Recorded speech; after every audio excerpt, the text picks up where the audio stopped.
როგორ უნდა ვიყოთ თავდაბლები ამ ცხოვრების ბრძოლის ველზე, სადაც თავის დახრის შემთხვევაში წაგაცლია. სად არის ღირსებასა და ლაჩრობას შორის თავდაბლობის ზღვა? თავდაბლობა თუ არის ფსიქოსომატური მდგომარეობა, დიახაც წაგაცლიან მაგ თავს აუცილებლად და ეს იქნება დაჩაგრულიც აღმოჩნდები და გადაგივლიან კიდევაც და მაგრამ თავდაბლობა, ქრისტიანული თავდაბლობა ისევე არ არის ფსიქოსომატური თავდაბლობა, როგორც ქრისტიანული სიყვარული არ არის ეს ემოციური სიყვარული. ნახეთ ქრისტე როგორ ამბობს. ახალს მცნებას მოგცემ თქვენ, რომ იყვარებოდეთ ურთიერთას. ახალი მცნება, სიყვარული მანამდე არ არსებობდა?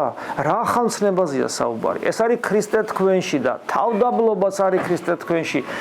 ისწავლეთ ჩემგან მშვიდვარდამ დაბალგულით აქ. სიმდაბლე არ არის ფსიქოლოგიური მდგომარეობა ადამიანის. სიმდაბლე ეს არის ცოცხალი ღმერთი თქვენში და დამერწმუნეთ თუ ცოცხალი ღმერთი იქნება თქვენში, მაშინ ეს არ იქნება ის მდგომარეობა, როცა თქვენ დაჩაგრულად და ღირსება აყრილად იგზნობთ თავს. ეს არის სხვა ძალმოსილება, სხვა მდგომარეობა ადამიანის. ესმით, აი ეს არის. ქრისტიანული სათნოებები ეკლესიაში ესმით, როგორც ფსიქოლოგიური და ზნეობრივი მდგომარეობა, ეს არის ძალიან სერიოზული შეცდომა სულიერ ცხოვრებაში.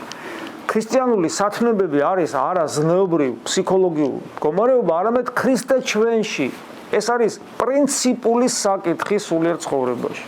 და გონებისმიერი ლოცვით სწორედ ეს ისწავლება, ზიარებით ეს ისწავლება.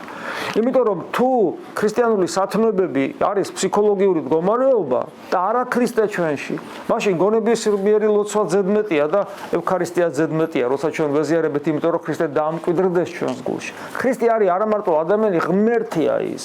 ღმერთია, რომელიც ყველგან მყოფია და განსაკუთრებულად მონათლულ ადამიანში გულთან დგას და აკაკუნებს, როგორც თვითონვე გვასწავლის წმინდა წერილში.